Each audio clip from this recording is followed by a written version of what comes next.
So today we're going to talk a lot about all the things that are creating the difference in what we grew up as a millennial and before, and the way we grew up, that we could clearly define what a woman is. And now we're actually stuck in this whole concept. What is a woman? And all the things that are being brought to the polls and how that's affecting not only our lifestyle, but it's actually threatening our very nuclear family. So we have all these things pressuring it, but how are we going to fight back? The headlines today are actually, we're not going to worry about those. Because you know what, it's dawned on me. Nobody is actually clearly defining the things that do matter. Let's stop pretending that we don't actually know what it is that creates a woman, and actually start defining the things that create a healthy family. It's really laid on my heart that these are the subjects that actually have to be talked about. The things that we've known for hundreds, thousands, a lifetime for everybody, what it is that creates a quality, healthy, well-rounded family. So when we come back, we're actually going to say, we're going to do something that has been laid heavy on my heart to say, this is what a man is. Because we don't have enough roles and role models and opportunity. So how do you define a man? Let's actually dig more into that when we come back.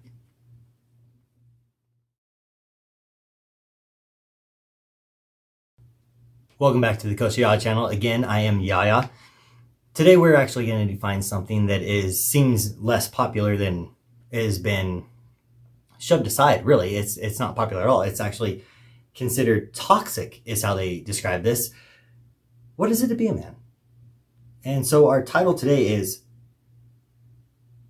what does it mean to be a man, by defining it, clarifying it, and actually getting into how would you guide that? How are we going to pass down from our upbringing into the next generation and continue this 50% of the entire world part of the family?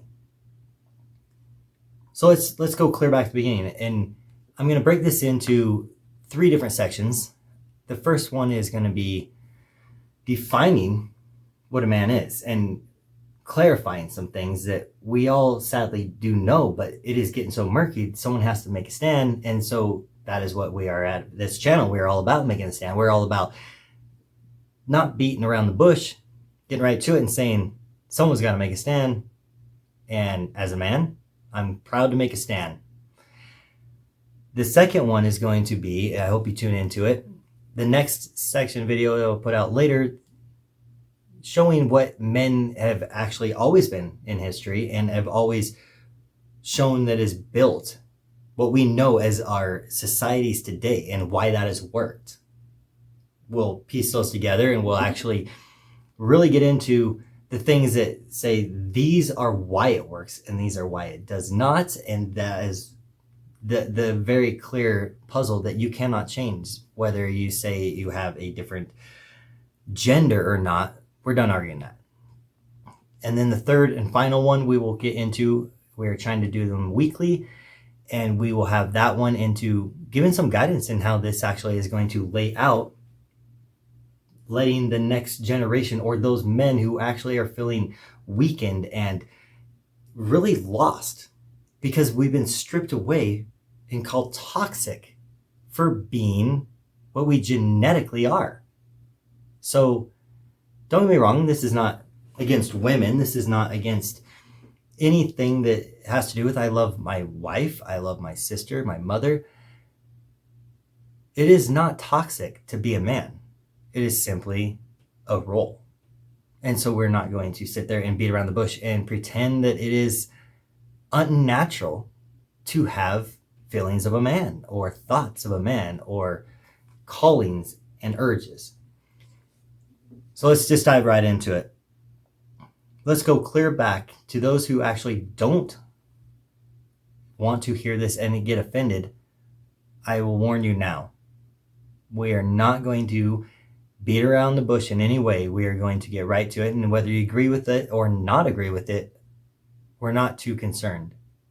Because there are some things that are science, there are some things that are science and religion, and there are some things that are just common sense. And if those things offend you, that probably is a good thing. And I'm sorry to say it, but you're the one who should be listening to this. So, what is it to be a man, starting from the beginning? It says God created man. Same as Adam. And when God created Adam, he then created a woman. First he created man, and then he created woman.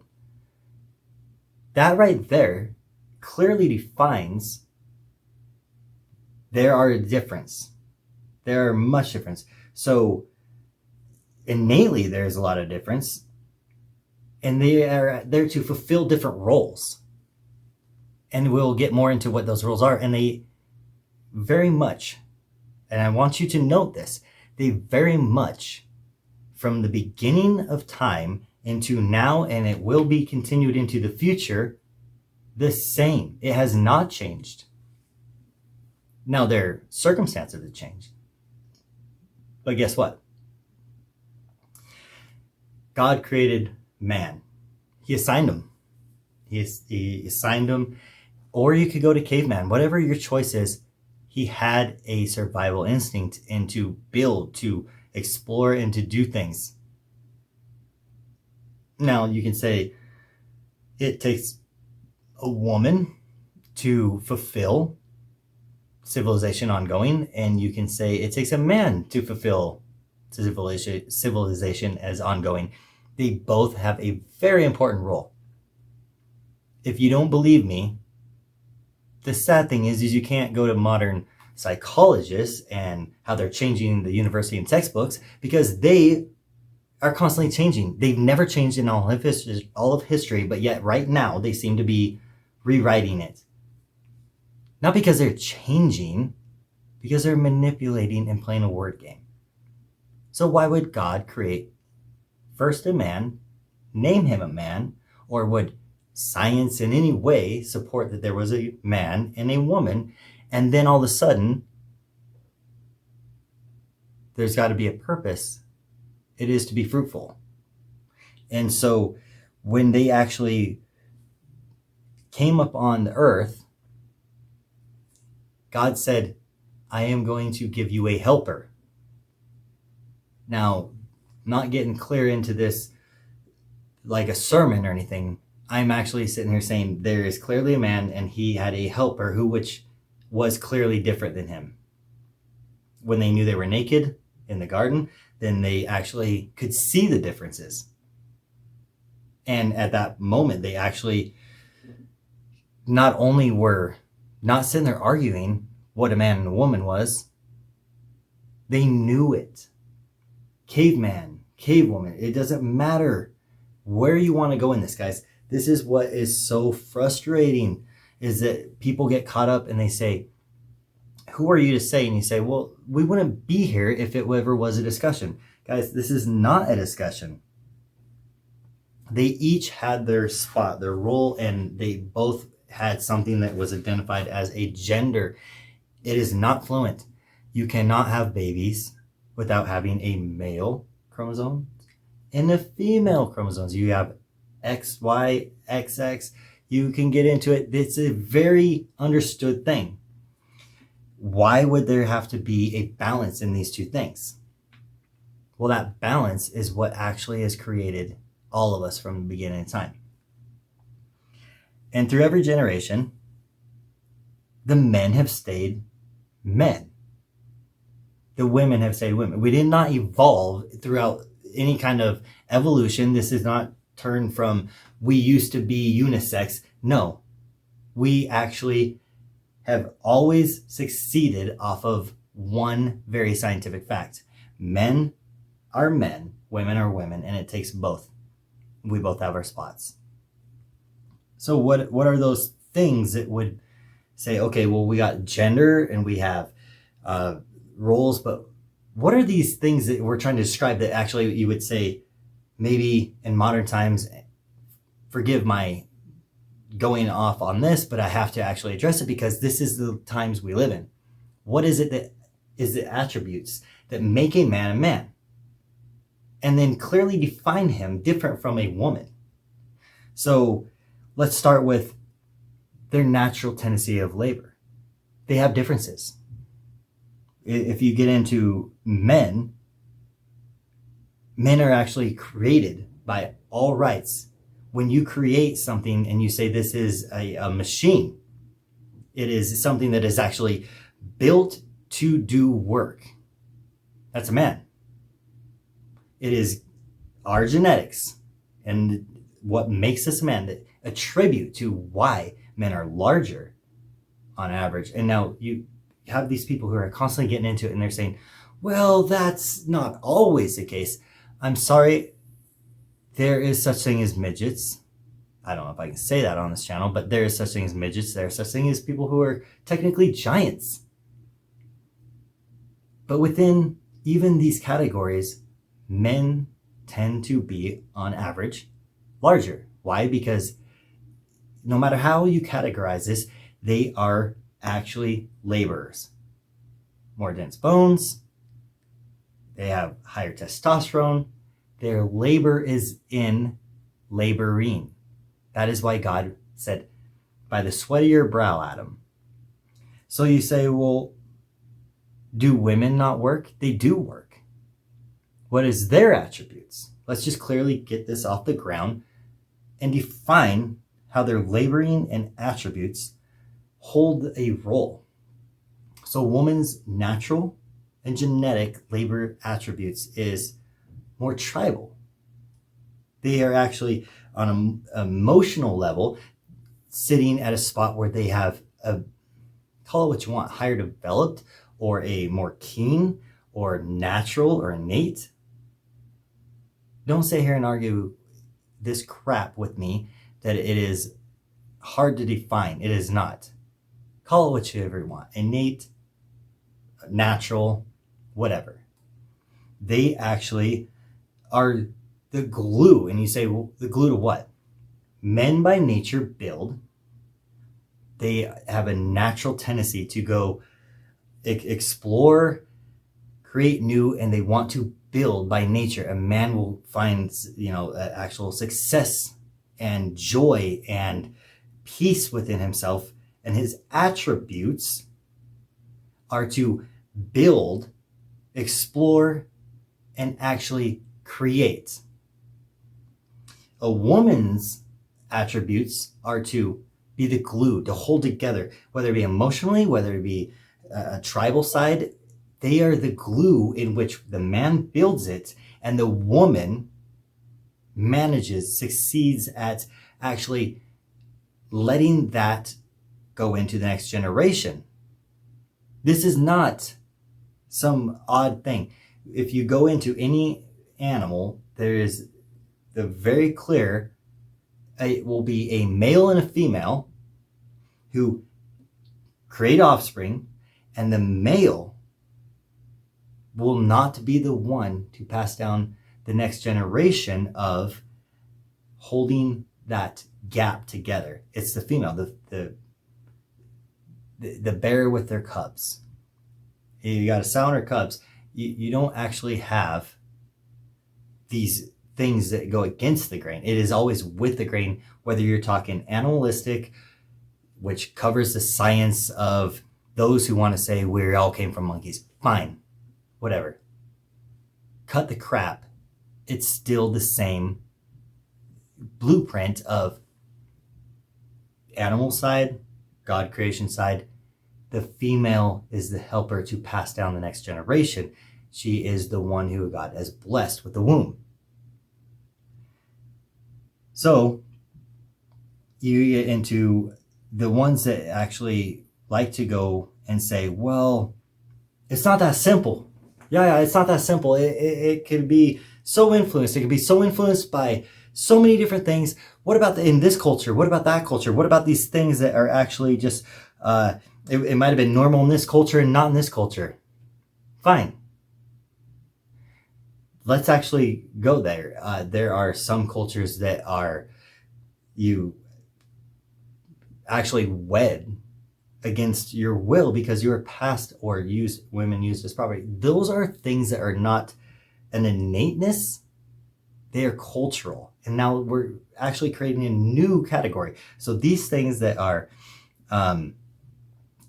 major cultural influence, every culture, every person at any given time has this cultural influence and stuff. But let me actually stop, and if you have to pause this and give this thought, please do. Biological and cultural are different. And if you ask why, pause after this statement. One is an influence and one is innate. Sit down and think about that. One is something that you naturally do without thought, and one is influenced to press up on a new thought. Two different things.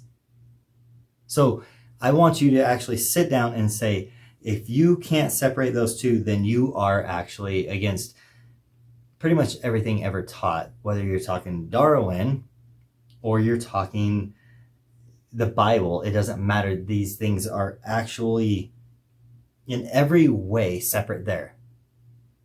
So I'm saying that to say this very clearly. The biological will win. And when you say, well, biological will win, if you don't believe me, just look into modern news. It is sickening. You can't just castrate a child and expect him to just love everything about being a woman. He's not a woman. He's a castrated man. That didn't make him a woman. It made him a castrated man. That's what I don't understand, that people are actually not understanding. Because if you have a car without wheels, it doesn't become a horse and a buggy. It becomes a car without wheels. That's getting pretty out there if you actually are going to disagree with that.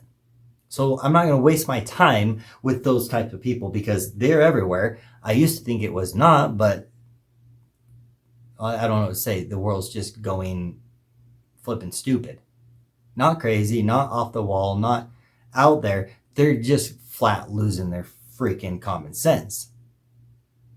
Just because you take a wheel off a car, it does not become an animal. It is a car without wheels.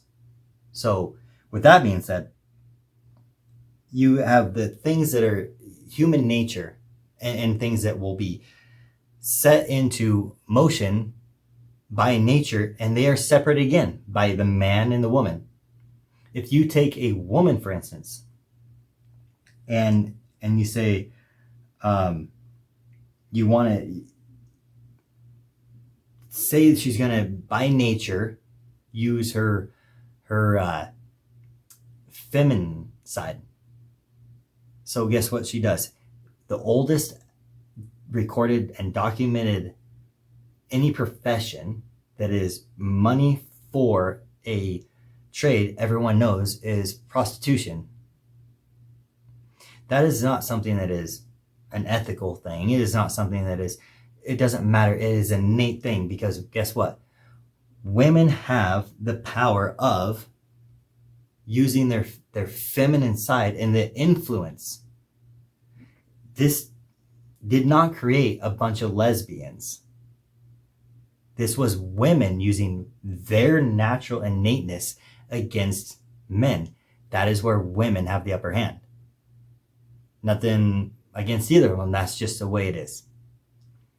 To this day, you got clear from the oldest profession that you actually have recorded to this day, nothing has changed because it's a biological thing. Women are able to have a heavy influence using their biological innateness to actually have the upper hand to a man. But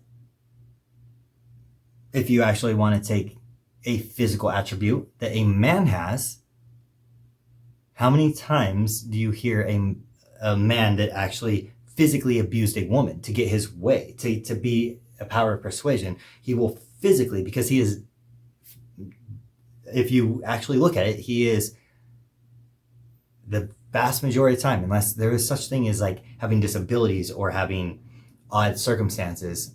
But yet, if you are going back to biological and innateness, a man will actually use his attributes to take advantage of the woman with his physical size and stature or his demands, because a man has a natural tendency to actually have this attribute and then actually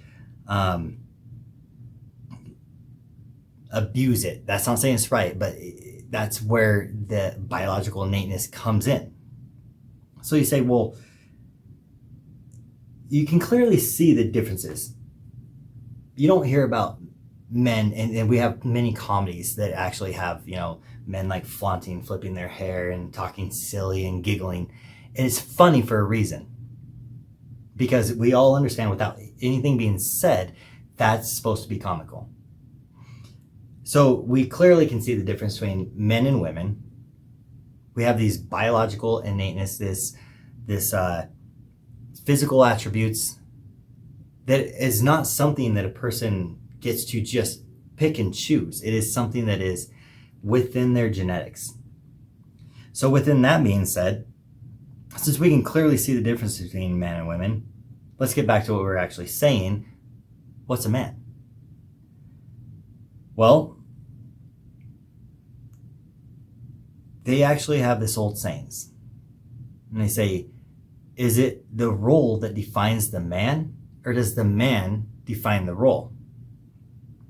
And I'm going to tell you one thing. I actually say that it is neither. Even though it's an old saying, hear me out. I don't think it's either. And it is because if you actually use philosophy, nature, and all the things that you would say would play into this, which wins, it is actually circumstance. Because there is certain boundaries that a man will have in which he will innately fulfill a role. But then there are certain things that a man will set that boundary at a different level and say innateness goes away. So what I mean by that is, if it was to be the man defines the role, let's be honest, no man would willingly go die. And battle and defending, that's final game. That is territory in which we actually, to this day, struggle to understand what's on the other side of death. Everyone has their own personal beliefs, or their religion or not religion, doesn't matter. But that is something that you know innately. If man defined the role, by definition, he got to choose, that would not be a thing. No man's going to just sign up and willingly jump in and be like, yeah, I don't know what's on their side, and just yeah, that sounds good. No. But if it were to be the role defining a man, there want to be the struggle. So in this struggle, you say, well,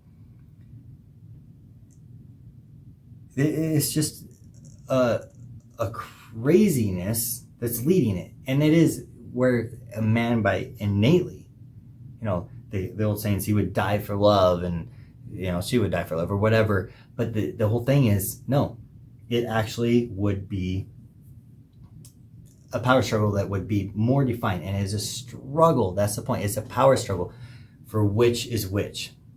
So I disagree with both of them. Why do I bring it up then? It's because that is one of the dumbest distractions that we still use to this day. Don't get caught up in that crap. So is it the role that defines a man, or man defines a role? What is a man? So let me actually put into some actual things that are, I believe, forgotten rules. Traditionally, for thousands of years, religious or not religious, there are definite things that have, throughout history, always defined men. We've forgotten them. That's sad, it's sickening, it's very scary. And we need leaders who are going to step up in these times and say, then who will lead? Who will lead men to be men and carry on these things that are just foundations of what has always made society successful? Here's a list I have.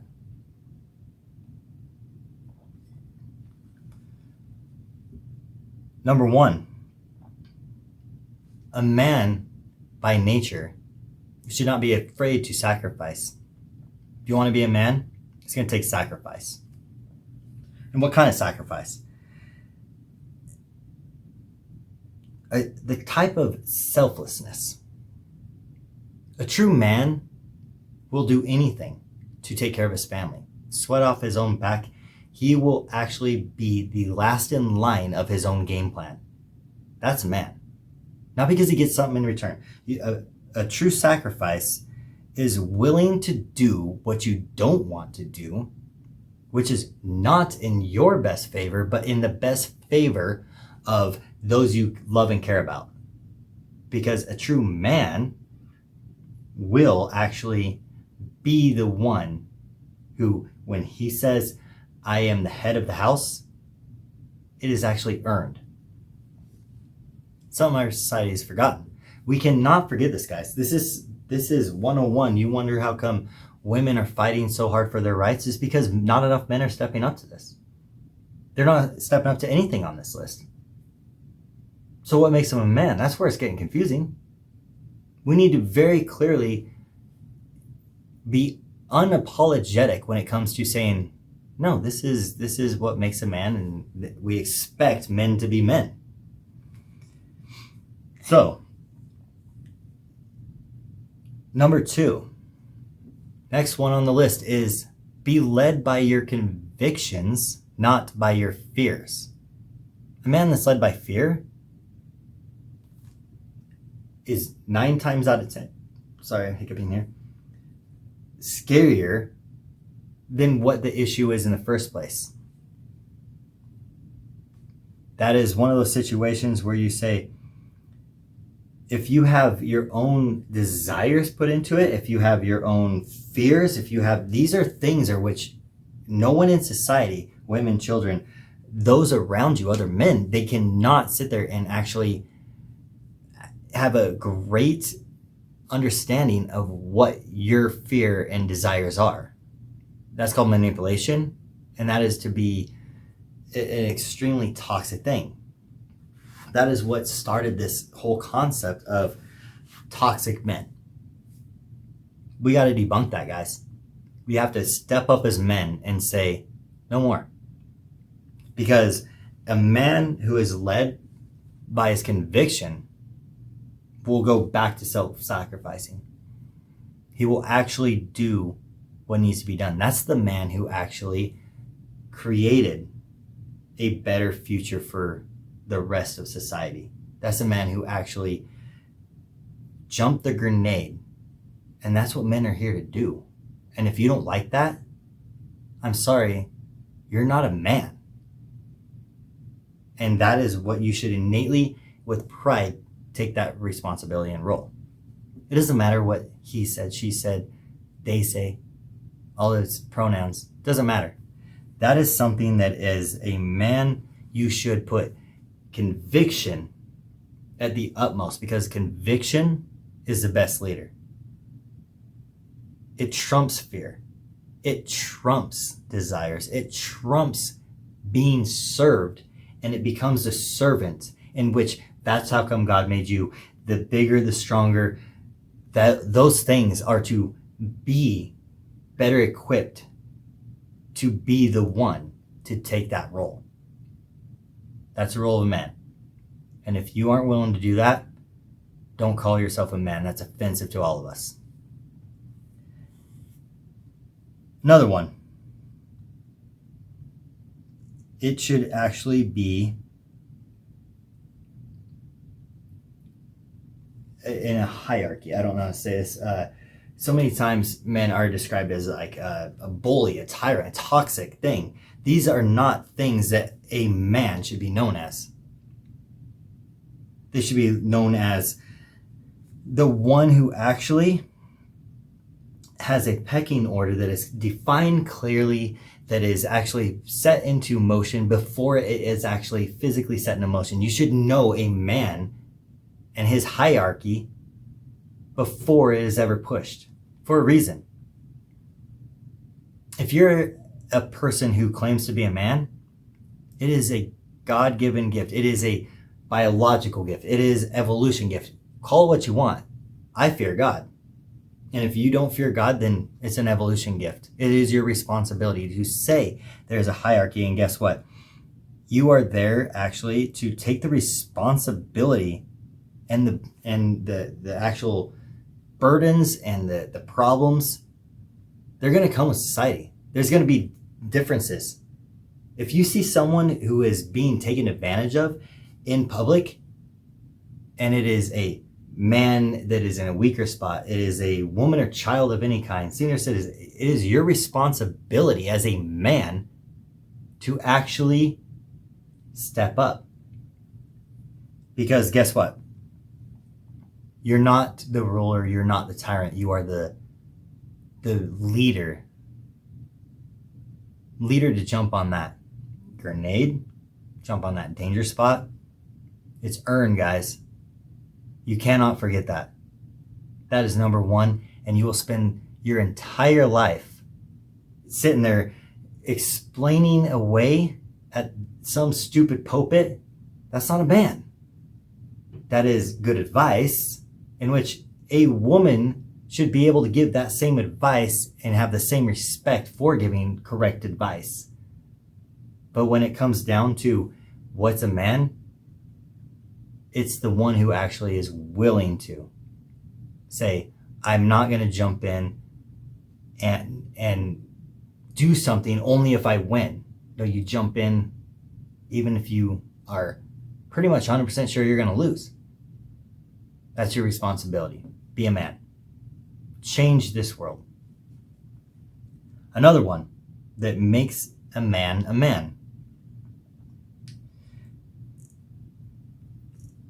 A true man actually should be the safety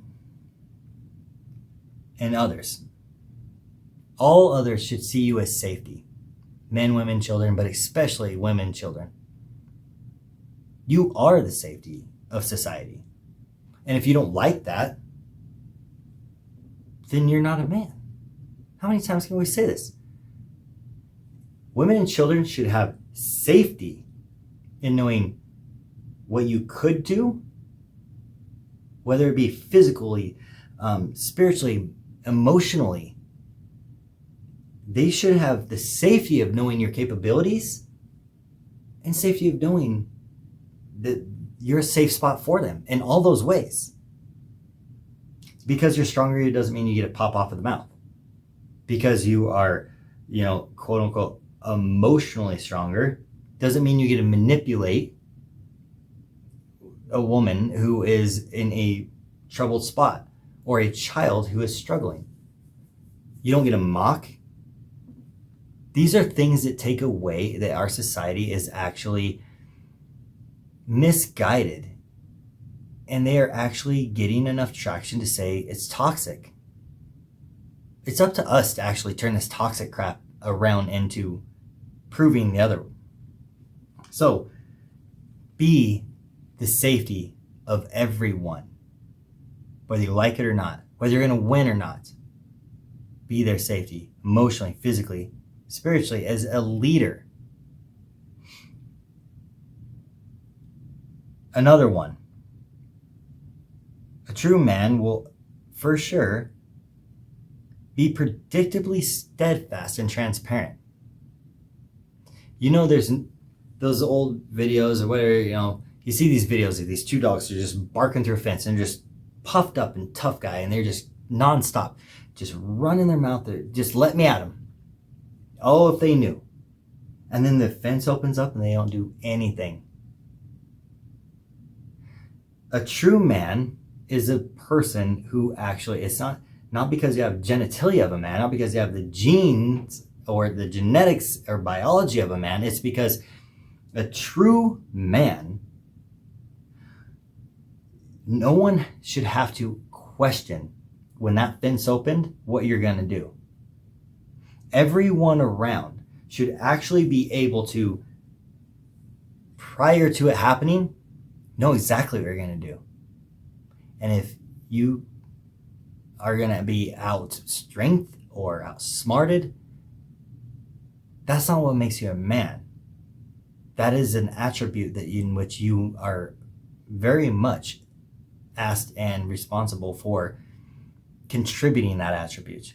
But what makes a true man is the one who jumps in and does it 100% of the time. If a person has some kind of quarrel with another person, it's one thing. You got a ways to go about it. But a man who actually is a man, before that person approaches you with a quarrel, they should know what your responsibility or what your reaction is going to be. Because you are going to be steadfast and unchanging. Right is right and wrong is wrong, and you will never change. You are transparent and you are not hiding it, and you are not coward. You, in any way, you are not being a coward when it doesn't work in your favor. That's what makes a man. That's why men go to war. Even when the odds are not good. They're not doing it for themselves. So all those who still think being a man is all about toxic and everything is in their favor, you're not looking at men that you're mad at. And as a man, I can tell you, go ahead, bash them. Go ahead and say that they are anything but a man, because I would agree. Now, if you want to talk about genes and biology, I will argue that in those senses, yeah, that a man's a man, a woman's a woman, but I'm talking about the actual things that will create a good society. What makes a man? So those that actually think that that is all of it, it's not. I probably don't even have all of them on here that would go off of 9 out of 10 people. These are just the core things that I think every man should understand. And if you've graduated high school and moved out of your parents' house and you don't understand these things, you're not ready for the real world. So let's go to the next one. A man should actually not only strive on the last one for unchangeable integrity, but he should also simultaneously, here's the next one, simultaneously be both wise and humble. So how do you be unchanging and bold, but wise and humble? Well, a man would understand that, and if you don't, part of being a man is to figure it out and study. A man is a leader, right? How do you conquer these things? It is up to a man to take the responsibility on himself to conquer these things. So why would a man be so, in one sense, bold and unchanging and have such integrity, seen as unshakable, but then somehow be humbled and wise? That's where the wise comes in, the humble. Everybody is limited in their information and their knowledge. It's not a man that somehow has no flaws. In those spots in which you put your foot down, if you are wrong, children lie. People who actually cannot stand the repercussions of correcting the falseness. Now, you can wholeheartedly, as an individual, wholeheartedly, with good intentions, think something and go and act upon it.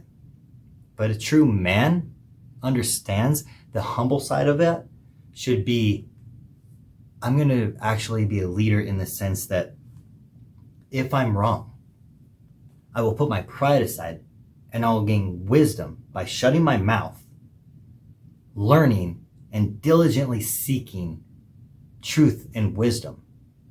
That truth and wisdom is what crowns you.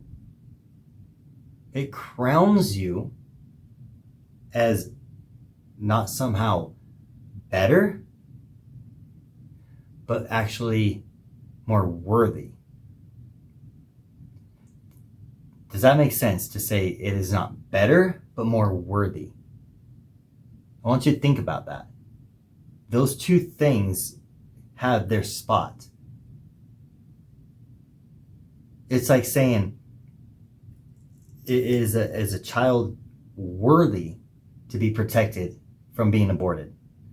Now, are they better at, and you name whatever, are they better at, and you have this list of things that it's a child. It is incapable of so many things, but it's worthy. Worthy is something that your position allows that to be granted